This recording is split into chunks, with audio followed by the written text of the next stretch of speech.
Oh, look. Uh, yeah, Very good, good. very good. We've just gone live, gentlemen. So, Jeremy, do you want to kick us off with what we're going to talk about today?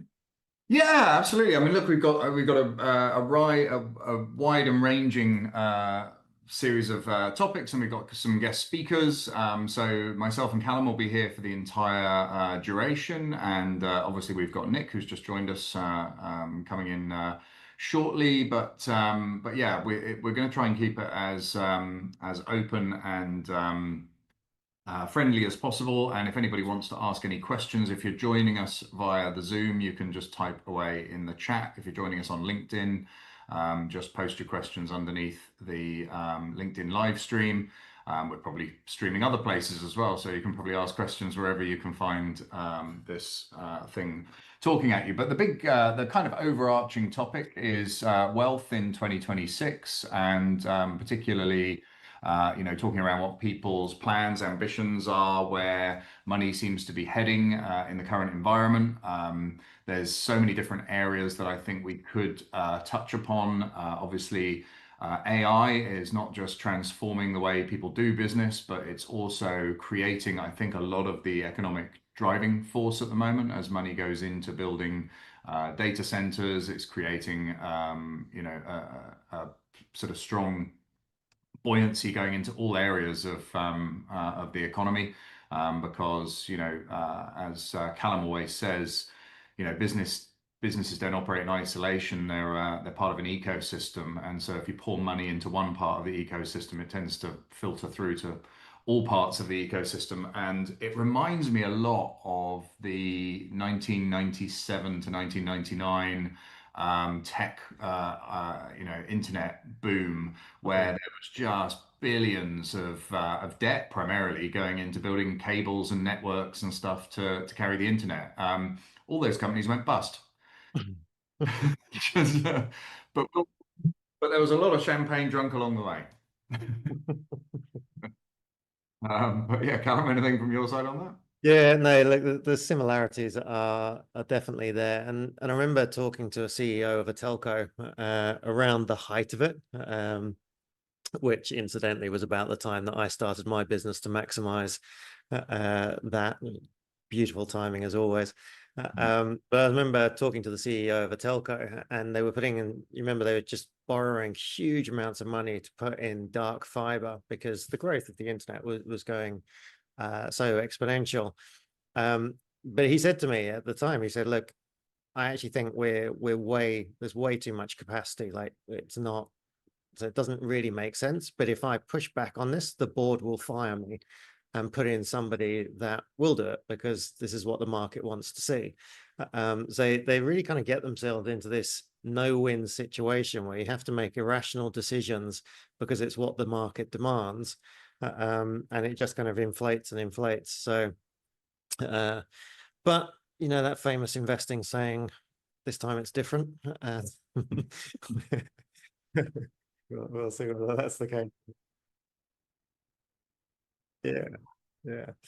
So yeah, let's bring Nick in. So Nick, you're calling in from the US, I believe.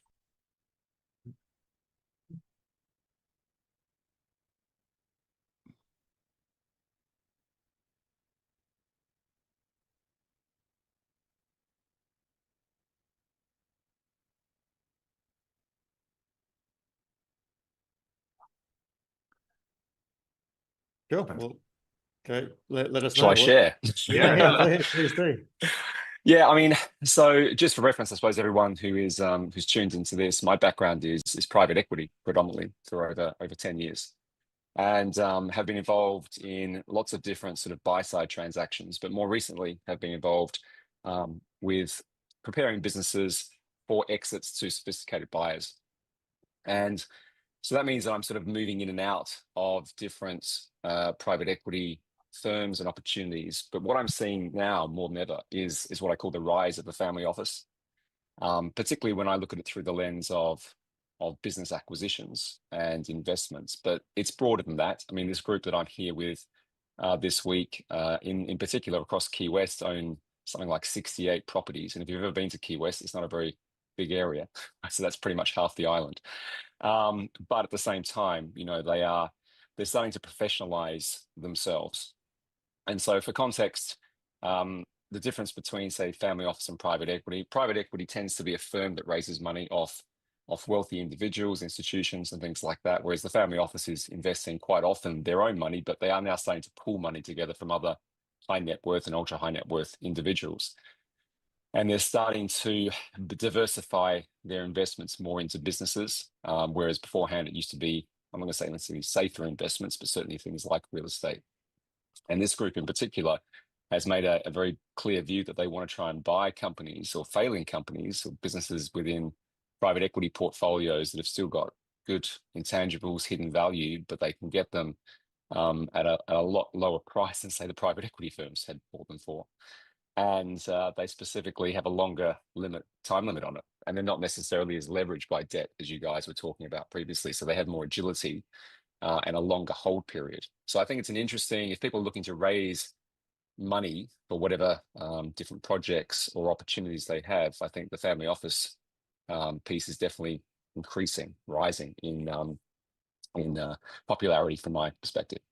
Yeah. So what do you think about the so I was talking to one of the top family office guys in the US, Ron Diamond, recently, and he was saying that he thinks like there's been this massive boom in family offices. I mean, here in Singapore, I think we went from like 28 or something to 2,000 in a couple of years, which is partly because of like the tax incentives. But his argument is that too many people are starting family offices and they're starting them with not enough wealth. And so actually, if you've got less than about 250 million, you're probably better off as a multi-family office. What are you seeing? Like, how much of this is ego for the family offices, and how much is it a genuinely useful tool? I think, I mean, put it this way: there's more private equity firms out there and family offices than there ever has been, because people are just calling themselves that, right? So it doesn't. It's, you know, I think there's different definitions. Like in private equity, there are league tables, right? You know, when you get up to the very, very top of the league tables, you've got the Blackstones and you've got the KKRs and things like that, and then you've got, you know, ones that are much kind of lower down. I think I'm seeing that there are consolidations of investments within family offices, but it's more to do with co-investing in deals. So whereas a private equity firm might have gone out there previously and done that and bought one thing, you're starting to see this kind of coming together of two or three, you know, to be able to pull their investment into a bigger opportunity. And look, you and I have been talking about the private equity bubble for a long time, or maybe not bubble, but at least yeah. So to your earlier point, so many people have gone in and become private equity because it was a great game 20 years ago, 20, 30 years ago. Now it's very crowded, and with interest rates rising and the volume of deals. We've talked in the past, like a third of all transactions in private equity is private equity to private equity, often just trying to shuffle money around and shuffle assets around. How worried are you about, I mean, you're still very close to the PE space. How worried are you about sort of a lot of companies falling over as they fail to be able to maintain debt ratios? Yeah, it's a huge problem, right? Because you've got to look at it also from the investor standpoint. And if you research this space, distributions, what they call DPI, distributions based on capital, are the lowest they've been historically for literally 2 decades. And that's, so it used to be a situation where a private equity firm was measured on 2 main things. So the multiple on the invested capital, and in my world, that was usually between 3 to 6 times whatever was invested in, usually a roll-up or a group sort of strategy, and IRR, so internal rate of return. But now DPI, distribution, is becoming a key factor. So you've got this situation where the private equity firms in particular have got an oversupply of inventory. They've bought too many businesses. Those businesses, because of various factors, mainly because they were bought without much thinking about their operational stability, are now worth a lot less. you can't exit that very easily, or certainly if you are going to exit that, you're going to lose a lot of money. And then the investors lose patience and go, well, actually, I'm not putting my cash into this. A, I'm not getting distributions, and B, what I was sold here is not the play. Now there are something like 7,000 private equity firms, so you do have choice. But my sort of summary of that, like going into 2026, is all the PE firms that I'm either working with or associated with are much more fixated on buying really, really good businesses now and operationally strong. So all of the stuff that I talk a lot about in terms of investor grade level of business, which we can talk about a little bit for any of the business owners who are here listening.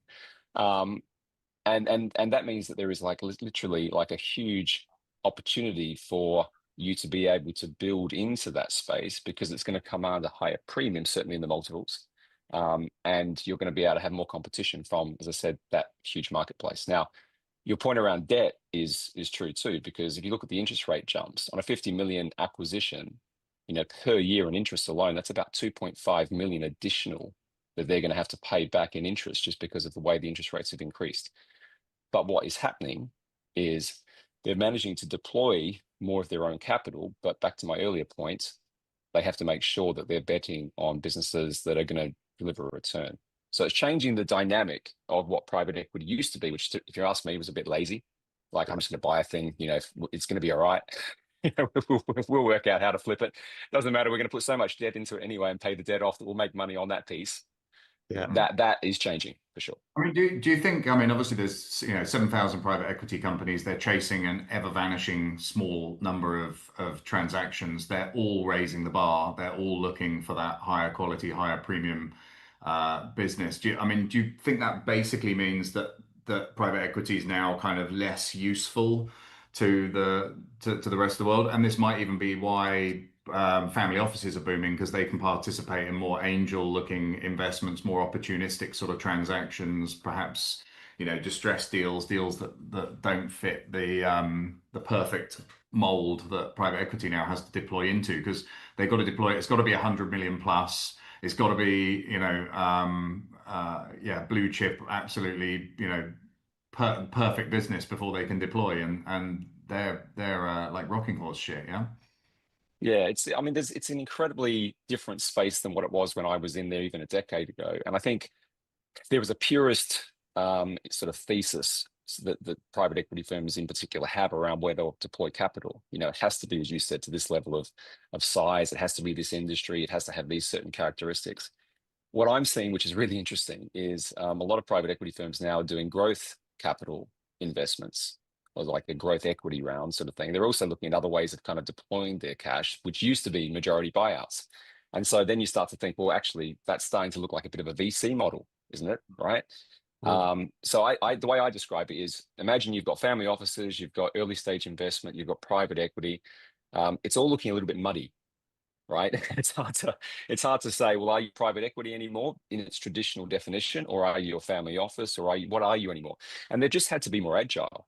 And so what's also happening, two other really important points, is you're seeing a lot of private equity firms literally go out of business, right? Because they can't raise, if you can't raise your debt, right? And if you can't return distributions for your investors, that's it.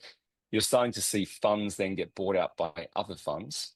So where there is money being allocated, there's a deal being done by the private equity firms to move that. Now that's really difficult to do, but you're starting to see more of that. And I've actually even seen, I wouldn't be able to say if it's an acquisition per se, because they never say it's an acquisition. It's more like a merger, but you're starting to see some of the smaller firms and funds get consolidated in the same way we see, business industries getting consolidated.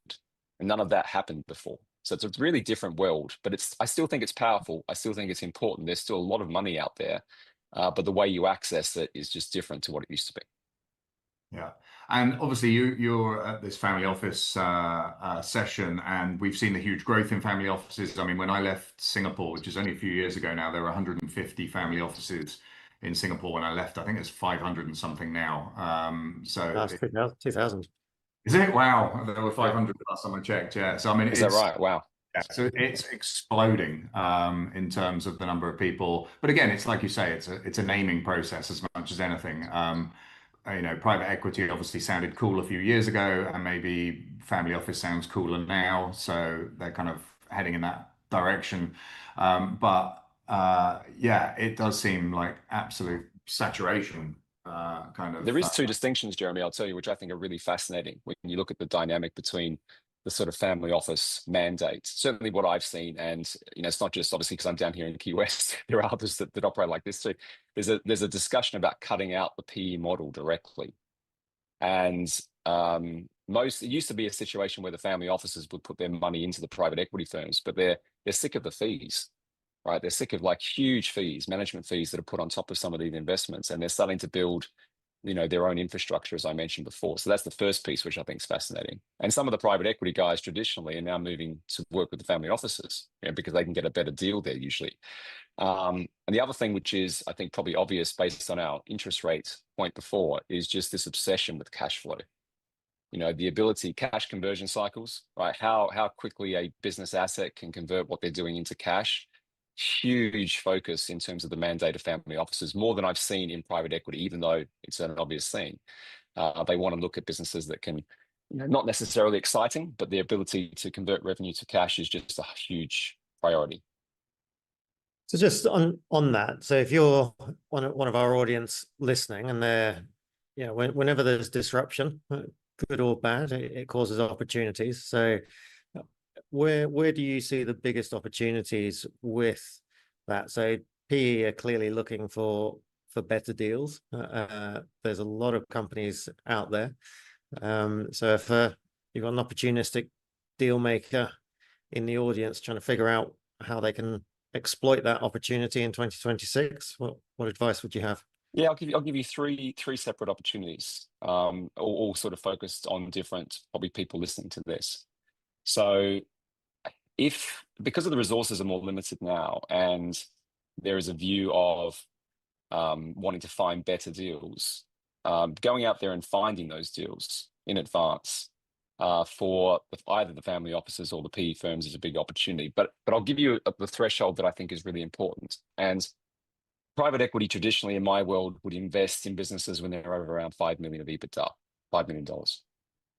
And the reason for that is, the principle is buying a small business and buying a bigger business is the same complexity, and there's higher risk with the smaller businesses. So what I would be advising people who are out there kind of looking to do deals is find those businesses, 2 or 3 of them to be precise, in that sort of 1 to 5 million of EBITDA range. And if you can consolidate those, it's called a pre-pack, and take them to a private equity sponsor. So let's say you've got 3 lots of 1.5 to 2 million of EBITDA, and suddenly you're over that sort of 5 million threshold. Then you can take that deal, and you'll get a handsome part of that. Sometimes it's just purely the cash of the deal itself as a percentage. Sometimes you can get some equity in what's going to happen going forward. So that to me, I think, is a huge play, particularly with what's happening with the amount of smaller businesses that can't sell. And to give you the stats on that I've seen, that two out of 10 businesses that are under the threshold, have a chance of selling properly, like to an institutional investor or sophisticated buyer. But once you start to get over that threshold of 5 to 10 million of EBITDA, it's like an 8 in 10 chance, and I still see that being a big play. So that's the other opportunity I think for people is, if you're a consultant, right, going out there and using AI to streamline some of these businesses and going there, it's like the consulting for equity model, Jeremy, that you talk about, but going in there and professionalizing businesses in advance and making them, the prize. I talk about this in my book, the prize versus the prey. Make them the prize. That's going to be very attractive to both family offices and private equity firms, because they're still looking for good deals, but they're looking for those deals to be much better, those businesses much better prepared than what they used to be. Yeah, cool. Jeremy, you're muted. If only there was some company like Unity Group that could help people to put together those groups of smaller businesses. I was saying we're really seeing that trend in the Harvard We'll knock them down. We're really seeing that trend in the Harvard Club at the moment with this consolidation piece, and the way I tend to describe it is the universe of companies is a pyramid. There's a few big ones at the top and lots of small ones at the bottom, but the universe of buyers is the other way. There's nobody that can buy the businesses, and there's tons of people that can buy the big ones. And as you move up the scale pyramid, the audience of buyers gets bigger, and therefore, not only the price improves, the valuation improves, but also the potential for actually getting it sold. And so, yeah, we're seeing, I mean, yeah, when we do our live events, nearly every presentation on stage is a group. It's There you go. There you go. Well, that's good. You're teaching the right stuff. And I think I'm doing it also from the perspective of I work a lot with business owners who have got a certain amount of scale, and a lot of them just don't even think about consolidations or anything like that. And I just sort of say very simply, if the goal is to exit for 8 to 9 figures and you want to create certainty around a high valuation, you've got to get above the financial thresholds and you've got to professionalize the business, right? There's 15 different factors I talk about in my book around this stuff, but it's quite straightforward when you understand it, but it takes time. So you can't rush this stuff. But I think the window for me, let's say between now and 2030, there is still a heap of capital out there and it has to be deployed. And if you understand how that game is now being played, certainly from the perspective of the investors that sit above all of this, then it's still a really, really good time, really good opportunity for people. Yeah, so there's just there's a couple of questions in the chat about family offices and early stage businesses. And I think my experience, I'd love to hear yours, Nick, but one of the things, if you look at family offices versus VC, and I absolutely agree with your earlier point, like there's sort of a graying of the lines, but what was supposed to be the golden rule of family offices is lose no money. And so I remember pitching family offices years ago, and they would normally give a very, very small percentage, like a 0.5% to the son, normally, to invest in his little pet projects, which are usually startups that went bust. But generally, they weren't investing in anything that would be perceived as high risk. It was all about do not lose money. Do you see that that's changed at all? Do you think there's more appetite for sort of earlier stage businesses, or what are you saying? I think it depends on the family office, of course. I mean, the ones that I tend to sort of get more associated with are operating more like private equity firms. That said, I was talking to a gentleman at this retreat that I'm on, and they've invested in heaps and heaps of, he couldn't even name the number of smaller startup businesses that he'd invested in. And I'm like, okay, well, interesting. He sold his company for 9 figures at some point and then pulled money with his brother, et cetera, et cetera. But he said something interesting. He said, listen, hey, we're still just going to put money into spread bet across lots of small opportunities if there are certain things we like. And most of the time that's do we believe in the founder and the idea, nothing much else. And I said, but how much have you lost? He goes, oh, we've lost probably most of those, but there's been 2 or 3 that have just absolutely performed, and it's dwarfed all of those speculative bets. So, I mean, that's the conversation at dinner last night. It's kind of philanthropy, isn't it? Yeah, I didn't want to say anything too much over a glass of red wine, but I was like, hey, great, money. if you sold your business for 500 million and you want to kind of just throw your money at that sort of stuff. WhatsApp me their number after this, but yeah, I agree. I will. I'll bring it up at the dinner tonight. I will. But your point, Callum, I think the key thing I'm seeing, which I think is really powerful, is I think the blurring of the lines to some extent is an opportunity, right? Because when I go and speak to private equity firms, when they used to be so rigid on everything they were doing beforehand, it was a hard sell to be able to convince them. But now they're open for business, right? Because they have to be. And the family offices have now stepped up into the gap where they're not operating. We're joking a little bit here about the professionalization of that conversation last night. But at the end of the day, there are some really good family offices out there now that are starting to think much more. And they're starting to attract the right people in those teams to do better deals. So don't think if you're going to a family office that it's going to be an easy ride. It won't be, because you've got other people on the side of the table there who are there to manage that investment on behalf of those families. And they are usually coming from private equity or some more sort of sophisticated background. Yeah. No, it makes sense. There was a question in the Q&A that was just around what the perfect company, a private equity business. We talked about this idea that the bar is rising. I mean, you touched on the scale, the 5 million. I mean, things like do they need to have a fully deployed ERP system? I mean, it always used to be that if there was if there was something left on the table, that was an advantage in selling to private equity. Is it now that it should be as tight as a drum and nothing left on the table whatsoever? Or... It's a bit of both, but it's the terminology is slightly different, right? So what they don't want, they look at it through the idea of kind of future potential and risk, right? Pretty obvious. So you need to mitigate the risk. So if there's anything like key person dependence, customer concentration issues, the usual things that you would see. Obviously, if the financials are kind of loose, to put it bluntly, predictability of revenue and all that sort of stuff, they're what I call table stakes, right? You have to have those things in place. If those things aren't in place, it can even turn into a turnaround situation, right? So, but what I advise a lot of the businesses that I work with is you've got to have, you create your vision in advance, not just for you and your business, you create it to sell. And whenever I've taken a business to a private equity firm, certainly the more sophisticated ones, the first thing they ask is, tell me about the vision. Really what they're asking is, tell me about the scalability and the growth potential of this business. So what I advise a lot of businesses now is, don't do all the things. If you're like this creative entrepreneur, don't do all the things you want to do, right? Do the things that you can afford to do that are going to get the biggest impact at an exit valuation, and then pitch the 2 or 3 initiatives that you would do with someone else's money. And I think it's that piece. And if that's very clever, like, obvious ones are like geographic expansion, new product development, this thing. If you can sell that piece, it creates, again, a better potential investment. But lots of business owners don't do that. They don't sort of understand that that's going to drive interest and valuation if they prepare that in advance. Interesting. So it's almost like a scale-up pitch. We've got a business I'm working with at the moment, just to give you an example of that, has the potential to go into Australia and a few other markets. It's in a sporting niche, and it can replicate its model into those countries. Now, we don't want to do that right now because there's a lot to go for in the US, but we can show exactly what the pathway would be to do that with the right investor and the right story. So it is similar to anything else, like when you're raising for like even sort of early stage money, but it's really talking about what that business is going to look like in the hands of a new owner and the transferability of the value that's been created.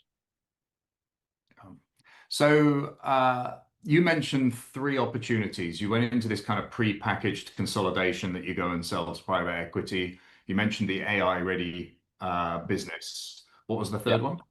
The third one is what I was talking about specifically for business owners, and understanding the different dynamics of how they can prepare their business in advance. So if you own a business, and the reason I bring this up is I see so many business owners who come into my world who have done nothing on this and they just want to sell their companies. Like, oh, it's time to sell my company. Someone said I should sell my company. My strong advice is prepare 12 to 36 months in advance. And that time could literally be the difference between tens of millions of dollars that you're leaving on the table if you don't, because that's what the PE firms and the family offices are looking for. They want those businesses to be professionalized and transferable. So the opportunity is to start doing that. Yeah, no, if anybody has to say, I'll reach out to the accountant and I'll get you that information, they're dead. Oh God. Well, there's another, I did a podcast recently, you guys will like this. And I said, it's the 5 metrics that every CEO must know. And it's funny, like when I go through them with people, most of the CEOs don't think about them, but they're the 5 most important things. I'll just go through them very quickly now. Cash conversion, EBITDA margin, growth rate, what we call pipeline coverage, which is the predictability of future revenue, and customer concentration, which is the silent killer of all deals, right? And customer concentration could also be things like supplier concentration, where you have an over-reliance. But my view is if a CEO can't talk about those 5 things, like without calling their accountant or whatever else, then they don't know where the value really sits within their business. Yeah, makes sense. All right, so I'm conscious of time, but just for those of you that would like to hear more from Nick, he has one of the top podcasts in the UK, has some brilliant guests, very, very good looking guests. Not you guys haven't been on there. Have you been on the show? I can't remember. Really good looking, yes, and Callum. Yeah, so look out for Nick's Scale Up podcast. You can follow him on LinkedIn, and then there's his book. So thank you, Nick. I know we got you up bright and early, so I appreciate you jumping on and sharing what's going on. No worries, guys. Always a pleasure, and I hope there was some value in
actually the dollar, and by de facto of that, all currencies were backed by gold until 1971. And so I just thought, well, if we can't wait for central banks to do anything about the problems with money, if we can't rely on governments, and why don't we just create a bottom-up return to sound money? But that was the moment, I suppose, that I took the red pill. Started looking at the system as it actually is, rather than just as the headlines and the BBC present things. I mean, just as an example, in 2008, the first thing the BBC said, I mean, kind of, don't worry, the government is implementing a plan of quantitative easing. Like as if everybody knew what that was. But if they'd come out and said, don't worry, the government is going to print loads of money, I think the response would have been very different. So you've got to take that, you've got to take the red pill. And I think what's interesting about being invited on today, the title of this is Wealth Creation. And I just wonder, why do people even need wealth creation today? Why do people need to invest? I'm not talking about productivity, there for a second. I'm talking about investment. Why should people need to invest? Shouldn't the hard work that we all do as entrepreneurs be enough? Most people aren't trying to get rich. They're actually just trying to outrun this steady, intentional decline in money's purchasing power. So yeah, we're live in the UK and live in the US. Our biggest market actually is the US. Very good. We just had a question come in about India, and the question was, somebody had the similar idea to yourself in the Indian market. The stumbling block was getting families to put the gold in vaults and then having those vaults available to store the gold. How have you overcome, or what would have been some of the biggest challenges that you've had to overcome to get this to where it is today? Yeah, well, I mean, everybody told me that I wouldn't be able to do it technically, wouldn't be allowed to do it, etc. And of course, we all know as entrepreneurs, we just got to ignore all of those and have a modicum of self-delusion in our abilities to create things. But some of the biggest challenges, gosh, well, first of all, you just got to believe you can do it. I think anything's possible with the right amount of money and time. And that's one thing I think that I had that a lot of people don't have or haven't had. There's been a couple of people, as you say, who've tried this, but you've got to have sufficient tenacity to keep on going. And a lot of entrepreneurs are some of them are like looking for that kind of quick, get rich quick scheme, especially if they've come in from the city background where they're used to getting, potentially insane returns on quick deals, doing flips in stock markets and things on the TSX in Toronto.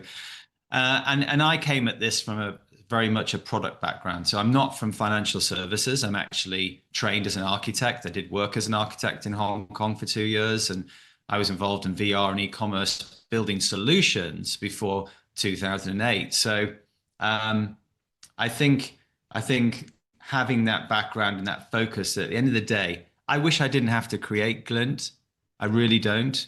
But unfortunately, I have friends, I have children, I'm going to have grandchildren, and the system is in a really bad place. And so that's why I set it up. But that's what motivates me. It's kind of like a vocation. And so I get through all the problems. So what are the problems of being, well, regulatory? We had the advantage back in when we went live in the UK in 2018, that the FCA, off the back of the problem with the financial crisis, had tried to loosen up a regulatory framework to allow new participants into payments, and of course that did benefit us at the time. That has radically changed since then. I think they regret a little bit how much they opened that up, and there's been a lot of payments companies come out, and of course for a young company trying to meet the demands of the FCA's regulations is very high. It's a very costly and expensive thing to do, and if you haven't reached critical mass, then it's a very difficult thing to do. You can't bootstrap a regulated payments business in the UK. I mean, the UK's got some of the most stringent regulatory frameworks in the world, which I've lent into. The company here, everyone has lent into, because it pays dividends for us everywhere else in the world, like in the US, for instance. We've had all kinds of challenges, though. We had a hostile takeover attack in 2019. You couldn't make this stuff up. A company wanted to buy us. We refused. We said, well, we didn't refuse. We politely declined their offer, and they proceeded to do a bunch of things which they shouldn't have been able to do, and managed to get us into administration for 7 weeks, which we got out of.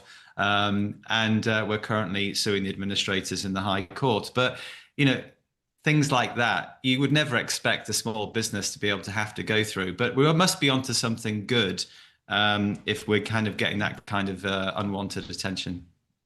Yeah, I mean, interestingly, like, we would expect a small business to have to go through that just because we've seen it happen so often. But yeah, you shouldn't have to. I guess so. Moving away from the challenges and looking forward, and for our audience thinking about this topic of wealth next year, what are some of the opportunities that you're seeing through your lens and your background? Well, I think you've got to look at it with this lens that the money, like for instance, gold isn't going up. Things aren't going up in price. It's the value of your pound or your dollar that is going down. And I think it's really important to pull across the veil across our eyes and see what's really going on, because it does inform so many different decisions. I mean, in the US, for instance, their national debt is at $38 trillion.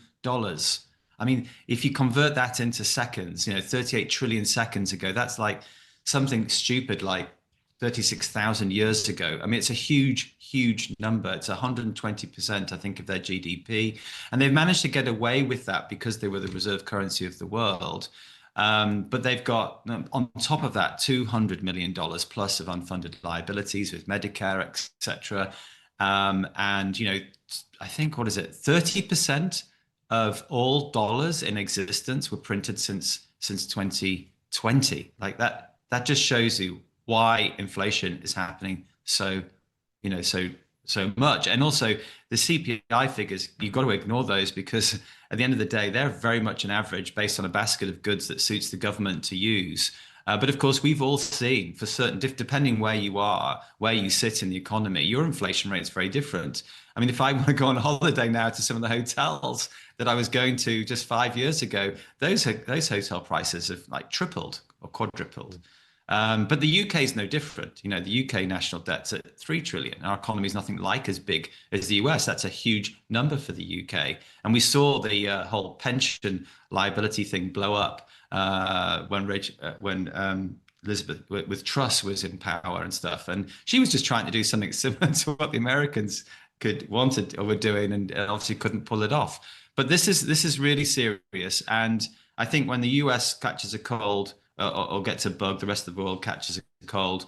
And, you've got to take this really seriously. The US has got to nobody is buying US treasuries right now. Long dated treasuries are not being bought. And so the Fed has had to step in and started buying them again. So they've gone from tightening and reducing the amount on their balance sheet to now actively going into the market and buying those treasuries, because no one else is.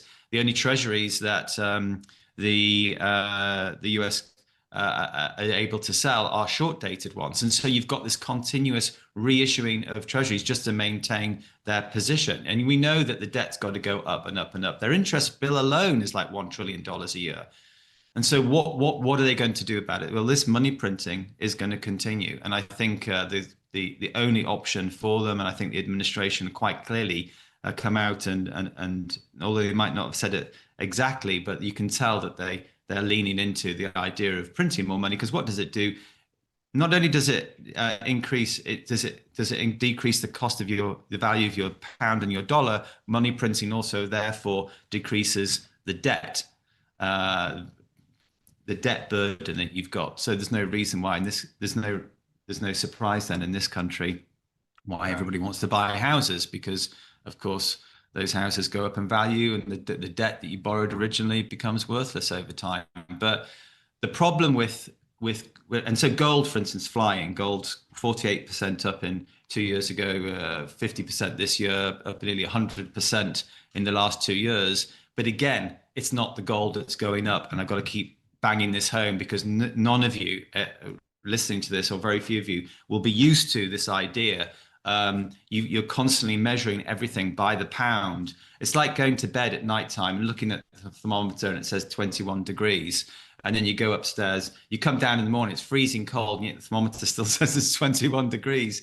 That's because you're measuring it by that thermometer. In the middle of the night, someone moved the axis, And that's what's happening with the central banks. So all I'd say is that obviously I think you can't look either at gold market as an example using normal analytics and bear and bull market analysis. This is a structural change that's happening in the world.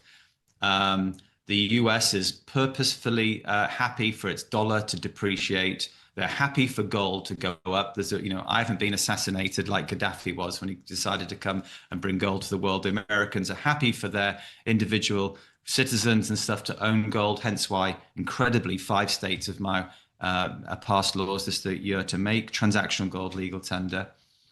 But this is creating systemic risk within the system, within the treasury system. If there's risk and stresses within the treasury system, there's also risks and stresses therefore in the banking system, and that moves on and out into the whole shadow banking system. So all I'd say is whatever you're doing with your money, I mean, Morgan Stanley, their chief investment officer, came out just recently and said that you need to have 20% of your wealth in gold. I mean, that's never happened.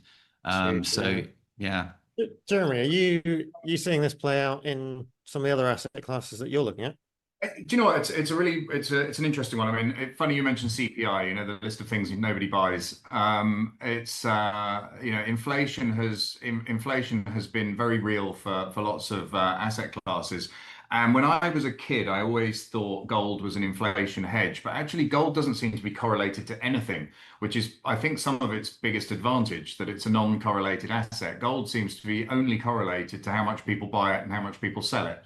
Like many asset classes, in fact, people try and draw kind of comparisons and underlying, value drivers and stuff. But I mean, it's stuck at around $300, or so for a really long time, then spiked to 2000, and then stuck at 2000 for a really long time, and has now spiked to 4000. And all the way through all of those periods, we've had many other, a lot of inflation, a lot of other things going on, and there's nothing that you could really cross correlate and say that's what drove the gold price at that particular point in time. But I think that's part of its advantage and why these people want you to have a portfolio allocation to it, because it's not correlated. It doesn't just follow with everything. But I mean, the current US economy is not doing as well as perhaps advertised, and that is making the Fed probably finally get round to cutting rates. And rate cuts are normally strong for the dollar. So do you see gold coming off if the Fed cuts rates? Is it blown? No, I don't. I mean, I think we've seen this already happen. There's been a dislocation based on its previous kind of activity. So as you said, recently, there's not been any correlation with, for instance, against the stock market or a strong dollar. What we used to see for many decades was that every time the stock market did well or the dollar was strong, then gold would go down.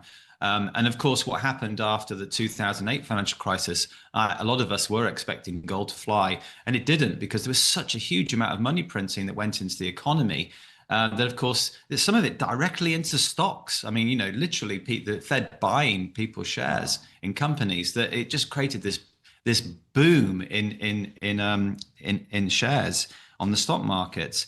But recently, over the last 2 years, this has completely changed. You've got the stock market going up, okay, admittedly only being pulled up by 7 of these big tech companies, and you've got gold going up as well at a meteoric rise. And as you say, I think it's very difficult to analyze gold because it kind of has its own life. It's like it knows something we don't. I mean, we live in a very complex financial system, but gold is that barometer. And really, I'd say, really, gold isn't about getting you rich. It's not a risk-on asset like Bitcoin or any other cryptocurrencies. It's not like the stock market. It's just really about stopping you becoming poor. That's a really good analogy you draw, because Bitcoin is obviously considered the digital gold because of its potential short limited supply and the fact you have to mine it and all of this kind of stuff. And then obviously you have the stable coins as well. And I guess there's a lot of digital gold products, so people that are tokenizing gold or digitizing gold. Is that the underlying architecture that you use? Is it a tokenization of gold, or do you approach the the link between that card that you're holding in your hand and gold. I remember you telling me about this, so I'm teasing the point out of you, because you have to do very fast transactions with something like MasterCard. So how obviously you can't do that with blockchain. Yeah, so. you're right about that. I think first of all, technologically, as an architect, and I've been through the dot-com boom, building solutions, and into this age we're in now, and I'm always very kind of sane about, we've got a problem and we need a solution that's going to fit that problem. I'm never one to get excited about a particular technology unless it specifically meets the needs of the problem we're trying to solve. And with Glint, the issue really is about making gold money. And part of that, as you said, we need to be able to do transactions. MasterCard's service level agreement with us is 200 milliseconds. That includes the time it takes from the request at the merchant when I swipe this card, coming to us across the internet, whether that's in Mumbai or Tokyo or California, to our servers, for us then to check the price of gold, how much gold you've got, do that transaction, and then get it back to the merchant. So we needed a very low latency, highly scalable platform. Certainly blockchains at the time weren't able to do that. I still think there's huge challenges with this type of thing. There's still, if it's seconds away, we might as well be a kind of country away, if when it comes to things like blockchain. The other thing is that cryptocurrencies use blockchains because their nature is defined through encryption by their distributed nature, whereas gold, of course, doesn't need that. Gold is centralized; it's in the vault, so there's nothing wrong with having our ledger centralized either. And the other great thing I love about gold, which is not the same as digital currencies, is that no matter what kind of attack we might have on our platform, you can't dematerialize the gold and hack it down the wire. And yet, of course, if cryptocurrencies are held in exchanges, that's exactly what we've seen. Literally, we started, I think, the big one with MT Gox, seeing the whole lot nearly just completely taken out and distributed to different parts of the world. Yeah, interesting. And I mean, it seems like Bitcoiners and gold bugs, I don't know what to call them, argue relentlessly on Twitter, or X as it is now. I mean, CZ is always shit posting on, I can't remember his name now, the guy in New York that always bangs on about that. Yeah. Peter Schiff, yeah. I mean, I'm a bit tired of the whole gold versus Bitcoin thing. I think it's probably a CIA. Well, I used to think it was a CIA psyops thing to get fighting going on between the two communities, because at the end of but of course, you've got the current administration are very happy about both. But at the end of the day, we're both trying to create sound money solutions. Should be working together, not apart. 30-odd%, I think 35% of our customers hold cryptocurrency as well as gold. That's going to increase, I'm sure, when we introduce a crypto bridge that allows people to buy gold and silver with crypto. Yeah, it's insane to think, but Bitcoin is not gold. It can't. Central banks are holding gold as the second reserve currency now. It's overtaken the euro. Basel III regulations after 2000 made it a currency for banks' balance sheets, didn't it? So that's right, a tier one asset, and there's now more gold bought by central banks than US treasuries. Gold is also owned by everybody on the planet, just about. I mean, the poorest person in India walking through the street will have a tiny amount of gold in their shoe.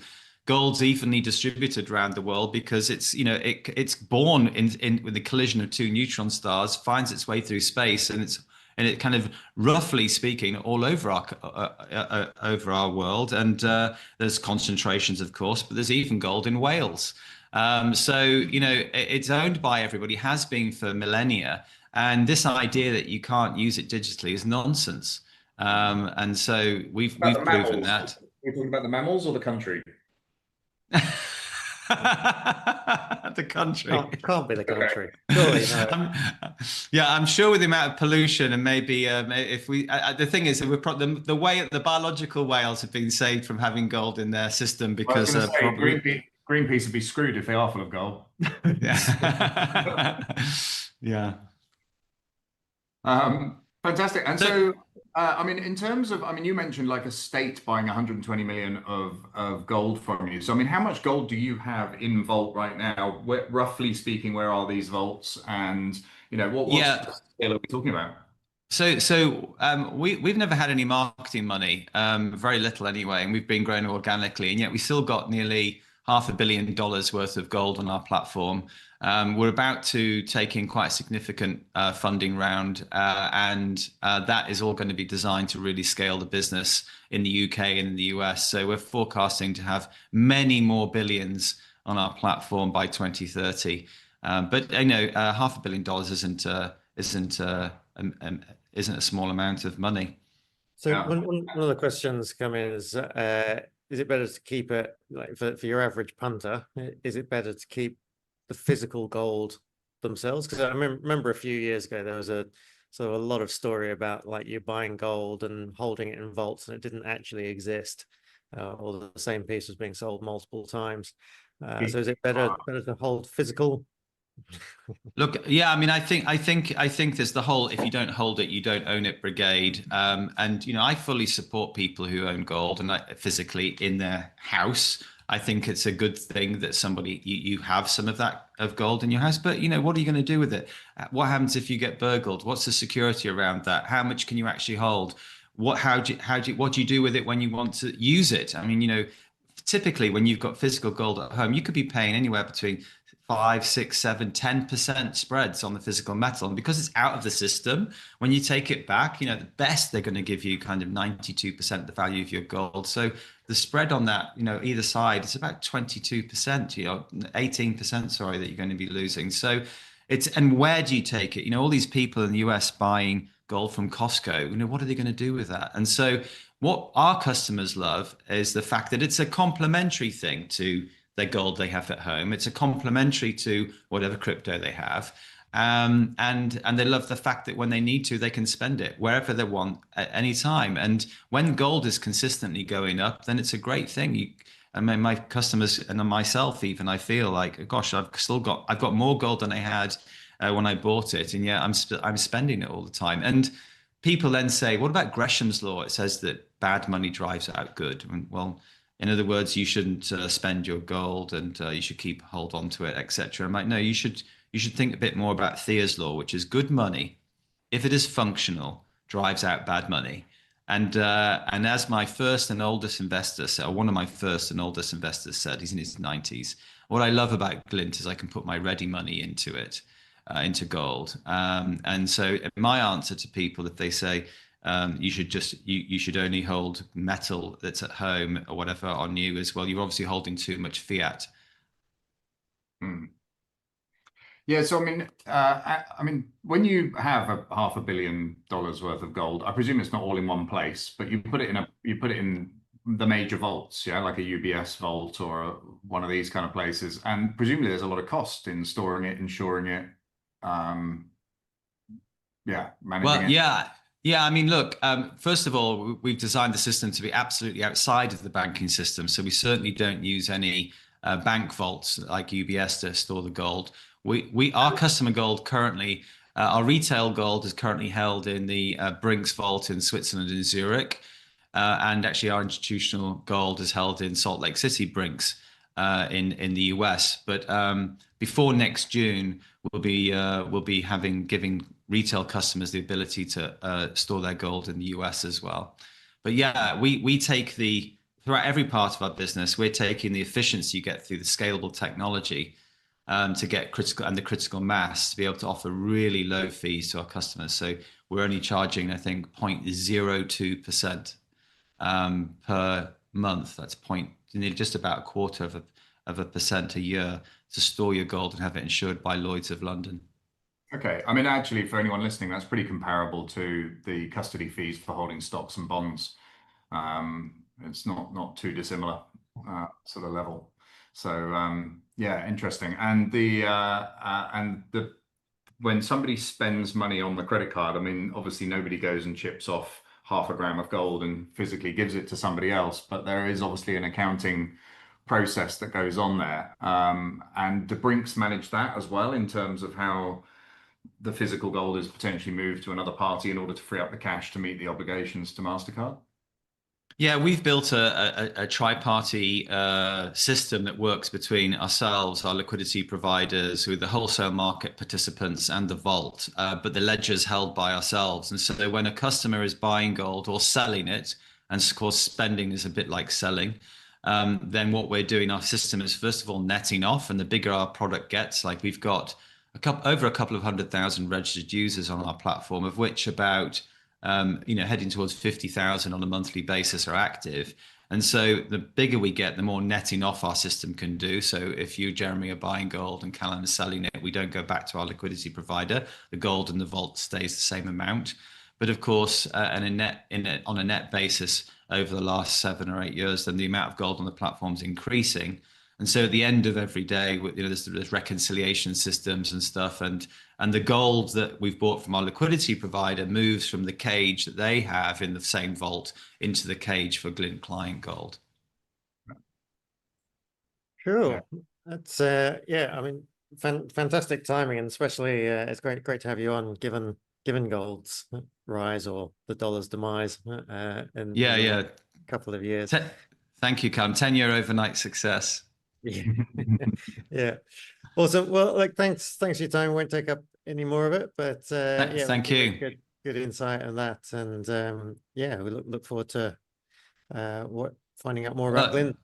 Yeah, I encourage everybody just to download the Glint Pay app and try it out and see what they think. Give us their feedback. Yeah, cool. We'll stick that in the follow-up email for everyone as well. And that's Android, iOS. They can find it. Yes, Android and iOS. Yeah. Glint Pay. Okay. That's it. Thanks, guys. Take care. Speak to you soon. Bye. Yes, bye. Cool. So, look, before we get our next guest on, I thought it'd be good to. You and I are probably the busiest we've been for quite a long time. It certainly feels like the last 18 months or so.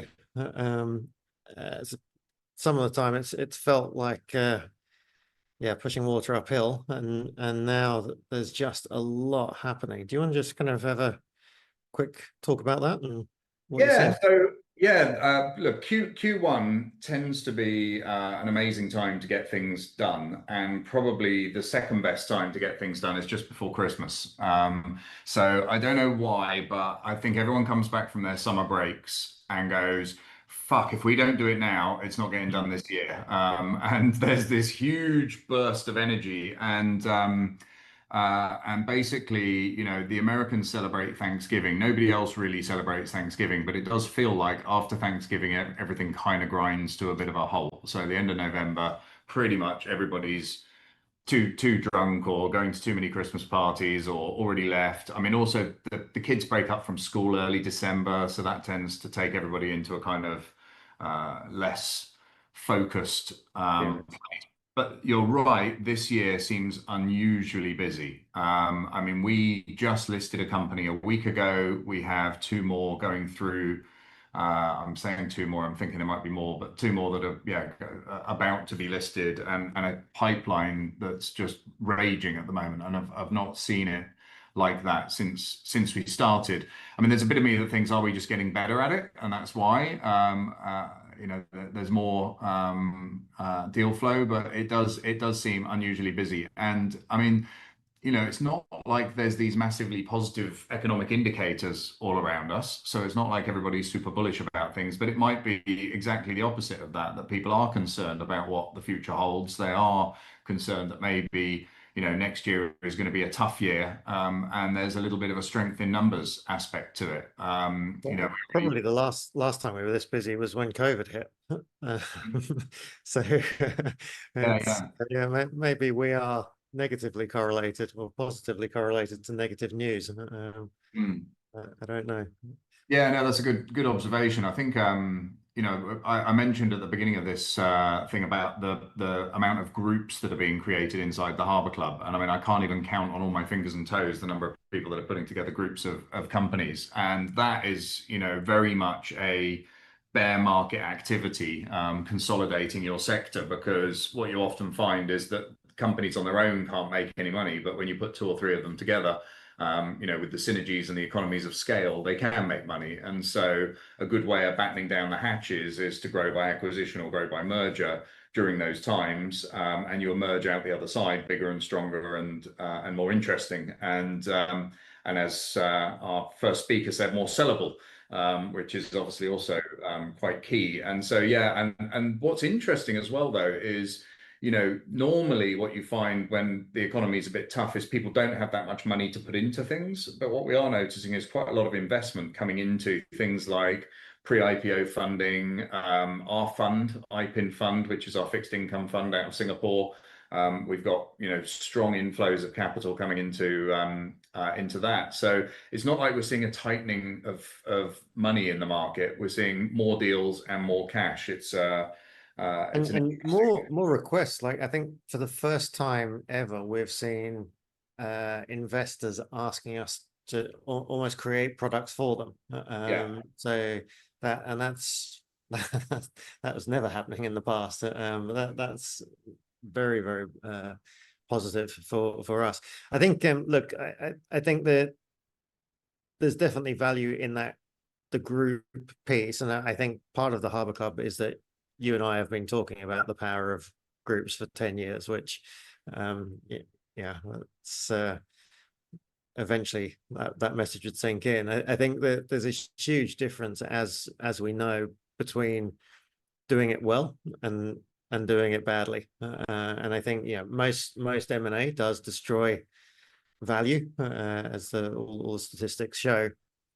But when it is done well and smartly, and hopefully most of the people on Harbour Club have learnt the lessons, then we're seeing some really, really interesting groups. And exactly to Nick's point, I mean, Nick obviously views it from a private equity perspective, but it is that idea of value through volume, and we obviously use the capital markets, but it's the same approach, and I think it's really exciting to see. And I think more than anything, it's just like having those options. So I was talking to a huge venture capital company, one of the biggest in Europe, and they had just done a survey in the UK, and their prediction was that and this was last year, this was sort of before they'd taken into account AI, but they were saying in the UK, they were estimating 30% of small businesses would shut down by 2030.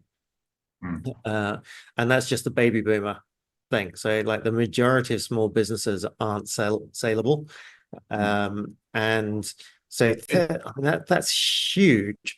But then, hopefully that creates opportunities for I think what the hell happens to the others? Because I mean, Nick talked about this 20% of small businesses sell and 80% of bigger ones sell. But I mean, the stat that we've always used is like 8% of small businesses sell. I mean, it's a really, really low number. And like you say, a lot of them are closing down. So what they'll tend to do is they can't find a buyer. What they tend to do, they go to market at some insane valuation, which puts everybody off. They have a few meetings where they feel like their ego's been dented by people saying, fuck you, I'm not paying that much. I'll give you 10 quid and I'll pay it over the next 9 years. And then they ultimately end up just winding the thing down. So as people retire and as people leave, they don't replace them. And they basically just get it down to, a subsistence level, a zombie company almost, and then just lock the doors and go home, or die. And unfortunately, that's the kind of end game. I remember years and years ago, you and I talking to a guy in Australia that owned 3 garages in Queensland, and he had been offered 1 times EBIT. That was the best offer they had, and so he was like, well, there's no point. I'll just run it for another year, take the dividends, and then shut the thing down. Unfortunately, I think he ended up doing that, but. Yeah, look, this is where I think, we talk about opportunities in 2026 and wealth in 2026, helping those companies, being that safe pair of hands, being that transition solution for them is obviously, a huge opportunity, whether that's taking a stake in them or taking them over completely.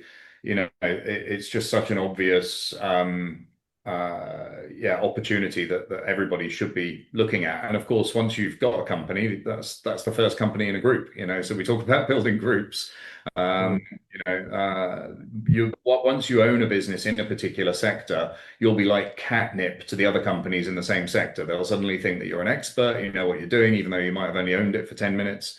You'll also have the leverage of the business owner that you just bought out, who can introduce you to his peers and colleagues in other businesses, so they'll know all the other players, so they'll be able to tell you who's good and who's not. So there's an obvious opportunity in that helping businesses transition kind of concept.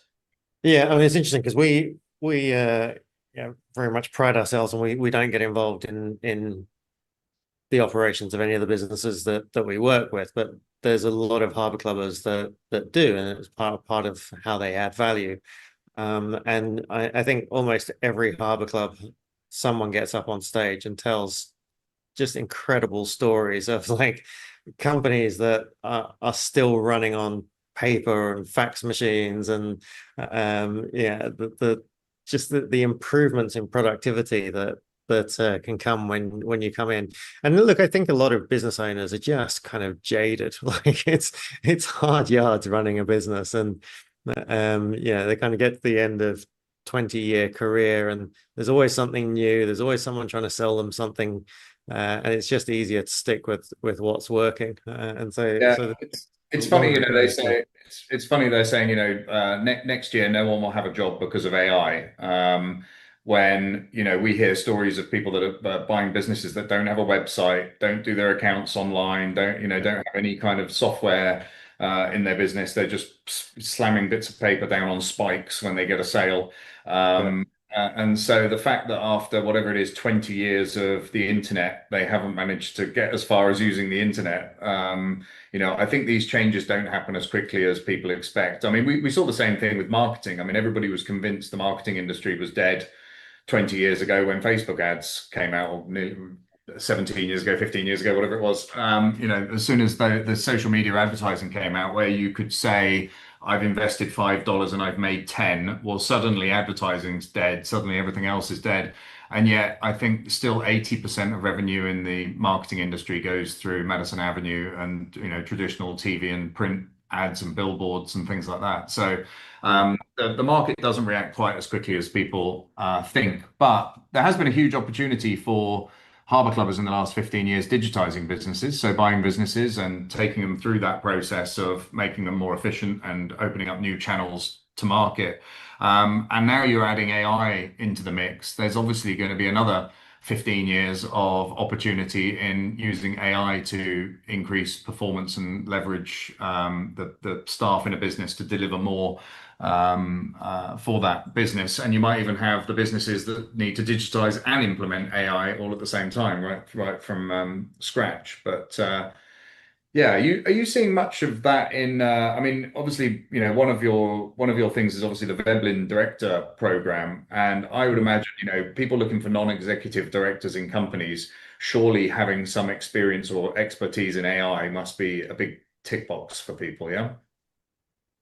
Yeah, no, absolutely. I mean, what's always amusing is, do you remember when social media hit, and 6 months later, everyone changed their LinkedIn profiles to be a social media expert, and then AI hits, and 6 months later, everyone's an AI expert. But I think where the value lies is if you've actually had real experience of implementing anything, and I think that is hugely valuable, and it's definitely something that companies are asking for and looking for. And we've got some great people within the community that are putting together really nice documentation around what is working, what isn't working, and what's the sort of low-hanging fruits for companies just to and it's actually, I think, like a lot of things, people look at what's being sold and these very clever agents that can do everything, and for most companies it's just not there yet. But if you can take one element of your business and simplify it, then it's actually, and I'm not really seeing jobs being lost. I mean, if I look at some of the businesses that I own, what's happening is our teams are just getting 10x more effective. They're just able to deliver 10 times the results and much quicker. And actually, if anything, we're hiring because it's creating more opportunities. And I think to your point around marketing, so marketing always kind of goes in cycles, and I think we're weirdly going back to nobody's clicking anymore. They're getting their answers in AI, and I think I was kind of playing around with this idea today, which is, certainly businesses like ours, and I think most businesses have been told that what we need to be doing in the age of social media and clicking is to create education for our customers, to train them, to build trust, and so there's all this free content that everyone's been putting out, which is all about educating the customer. Now what happens is the customer isn't going to Google asking for education. They're getting that education from AI, which means, and then AI will take the content that you've put out and condense it and articulate it, and then give links to services that can provide it. And so what I think that means is starting to happen is customers are coming to you already sold, but needing, rather than spending that time with you building trust and learning with you, they've already kind of got that. They just need a really good offer and something de-risked at that point of entry. So they're joining you further along in the process, which actually reminds me some of the shopper marketing companies that we looked at buying 10 years ago, that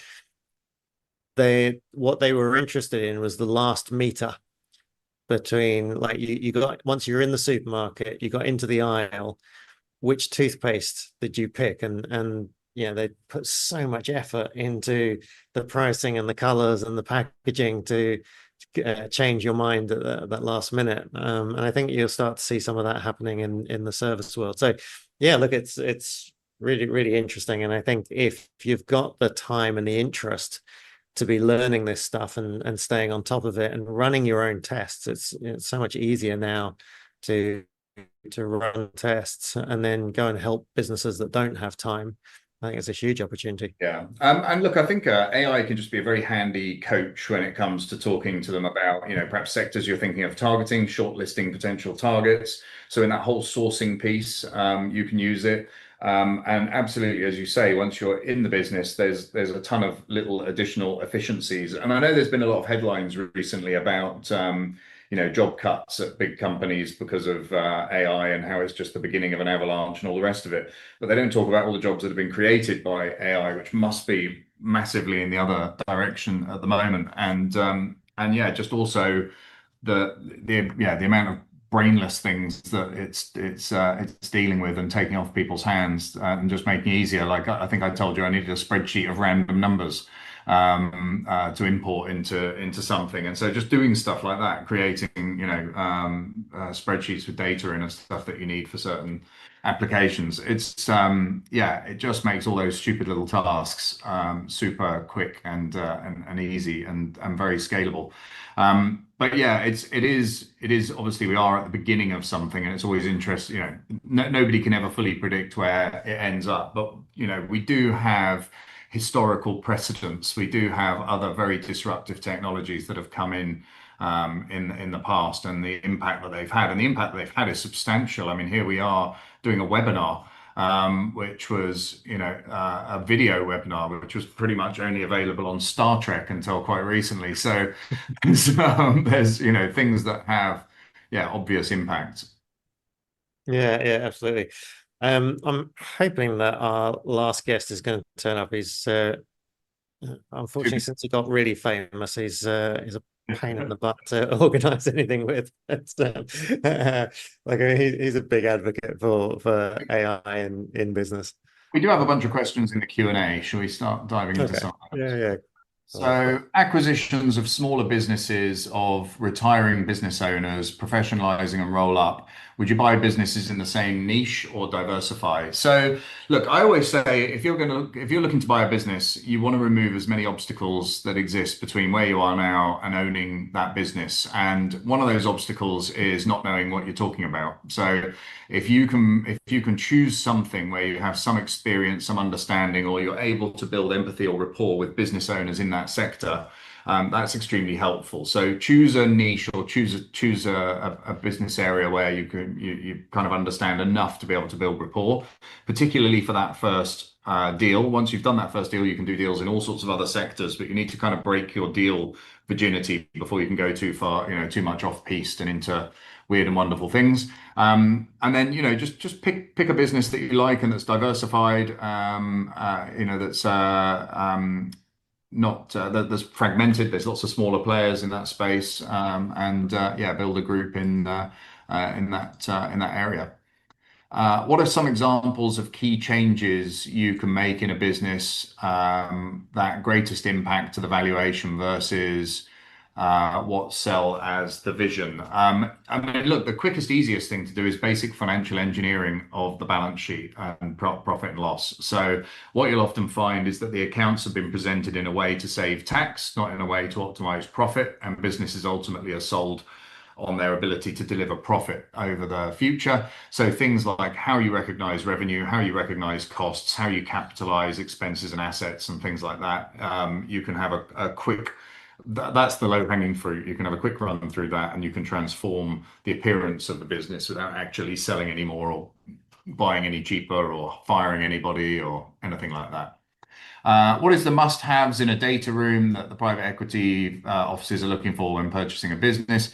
The simplest one to do is just Google due diligence questionnaire. There's millions of them online. Take one of those, and that's the framework for your data room, basically. So Phil. Yeah, and I think I'd add to that there's a difference between what's critical, like there's what they're looking for, and then what they will use to negotiate the price down. It's I think Warren Buffett famously said, like, I've made plenty of deals that didn't work out, but none of them would have been changed by having improved due diligence. And so you get, the more you do it, you sort of get better at recognizing the key things to look for. And that's what I mean. We don't set ourselves up in that adversarial approach, whereas private equity is looking for as many ways as possible to knock your price down, and so DD is often used for that. Yeah, absolutely. Somebody's just saying, Jason, is this a type of tokenization of gold? We're obviously a bit late on that one. But no, it's not. They don't use blockchain. They don't use tokenization. It's a centralized ledger that they use. It is a tech solution. They are a fintech company, but it's gold in storage connected to accounts and apps and MasterCard. What areas within the AI sector do you believe offer the strongest investment opportunities in 2026, and which specific niches or business models should investors pay close attention to? Look, I would say, again, if we want to use those parallels, right at the beginning of the webinar, if you were here right at the beginning, I talked about the parallels between this and the telecoms industry in the 1990s and the internet revolution in the late 1990s. At that time, people issued bonds, raised billions of dollars, and built fiber optics all over the world to create the internet. The biggest companies that created that internet backbone that we're using right now to do this call, you're probably watching us through that same fiber optic cable, those companies all went bust.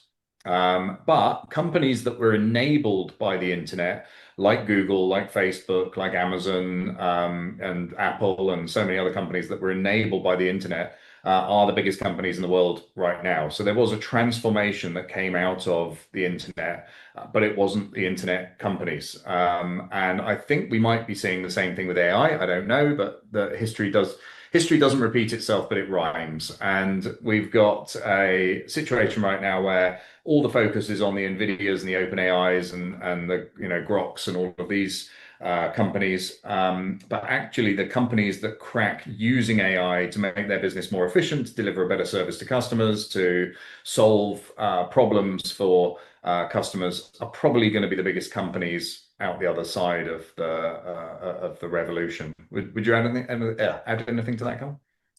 No, I mean, I always look at if you look at the whole venture capital industry, which I always enjoy pulling apart, but they talk about trying to get in early on deals. And if you were to go back in a time machine to like the late 90s, and you decided, okay, I think the two biggest things are going to be search and e-commerce. You could bet on, at that point, you could have betted on 50 different companies in search and e-commerce, and only two really came out the other side. And actually, if you look at the wealth created by Google and Amazon, 99% of it has happened since they went public. Yeah, they kind of reached a level of maturity and then went from there. So yeah, look, it's different, and also you're absolutely right about the backbone of the internet. Like I worked for WorldCom, Global Crossing, all of those big names just disappeared. But interestingly, like the Cisco's of the world are still around, and so yeah, it's very, very difficult to bet. But yeah, it's interesting for sure. Yeah, absolutely. Look, it is hugely disruptive, but that disruption is what creates all the opportunity. That's where all that's where all the fun happens, basically. So we've got one here. When you do a direct listing with Unity, do list companies where the owner wants a full exit or the business owner who wants to raise funds for expansion? That's a really interesting question, because I've literally posted a video a while back where I said most people think you list to raise money or to exit, and it's a terrible way to do both of those things. And Imran, you have exactly the same understanding as so many people, that they think it's for raising money or for exiting, and actually it's really not. So the reason you go public is it's a great acquisition vehicle, and I'm a big fan of buying companies, so you can do acquisitions by issuing more stock. It also gives you incredible credibility, so you can hire better staff, you can look more credible when you approach those acquisition targets, you can look more credible when it comes to winning new customers. But yeah, it's not a great way to exit, and it's not a great way to raise money. Over the long term, it's a great way to create lots of wealth, and that's the topic of this webinar. And if you don't believe me, take the Forbes list. Look at all the people at the top of the Forbes list. All of them, every single one of them, took their company public and created their wealth as a public company. They used it as a platform to grow. There is nobody in the top of the Forbes list that didn't do it in that way, whether it's Bernard Arnault, Elon Musk, Warren Buffett, Bill Gates, all of them took their company public and then grew on the capital markets, grew on the public markets.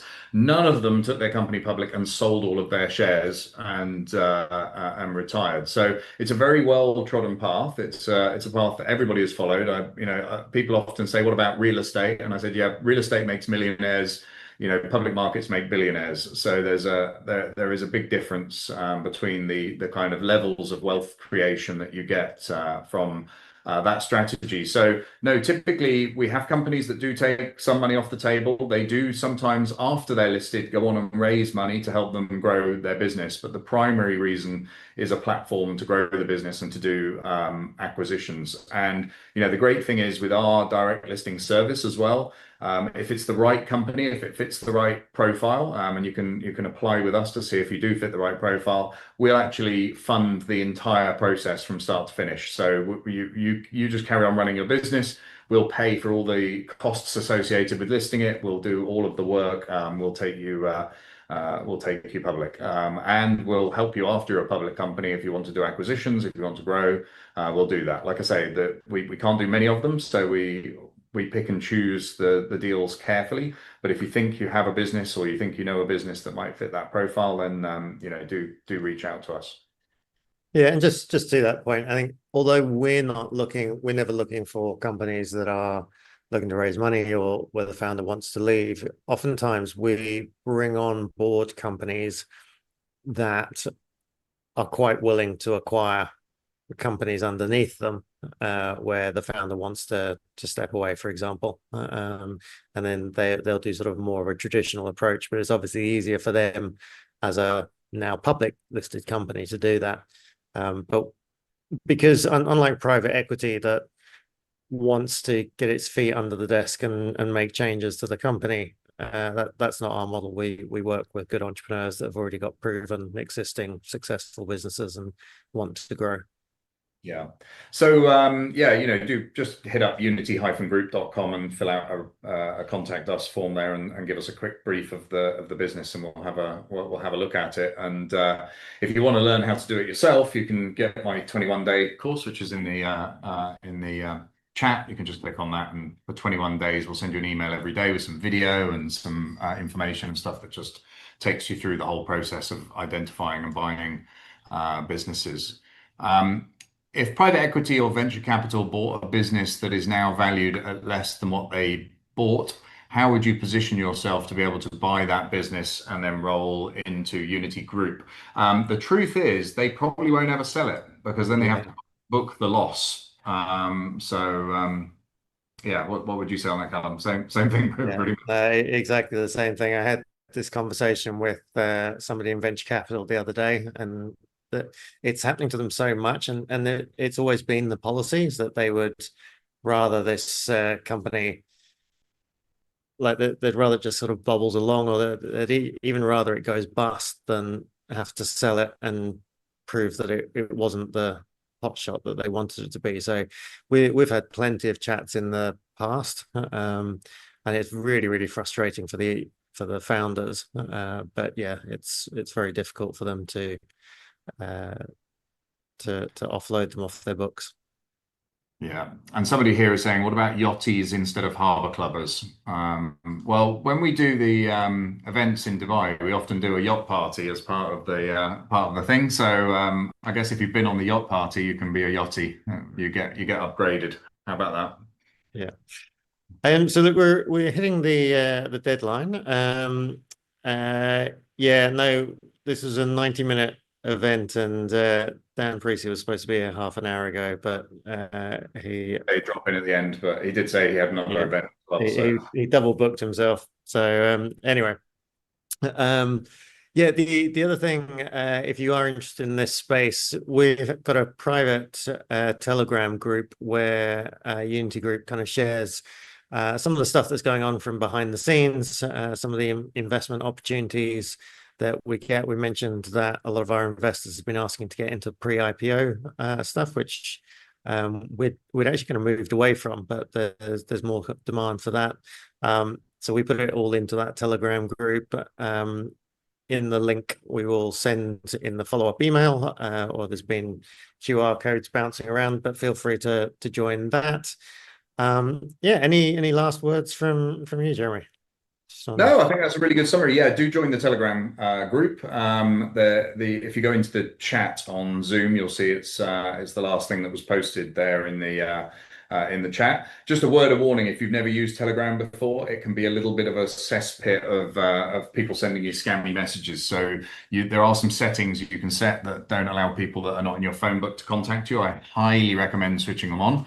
But there's some really good groups in Telegram. I get lots of my news through Telegram groups. There's some really good stuff there, and yeah, basically we're going to post most days into that group, just updates and things that are going on, deals that we're looking at, deals that we're taking public, things that we're doing. So if you want to just keep abreast of what's going on, just join the group. We won't spam it endlessly. It will be, like I say, a post every day or so.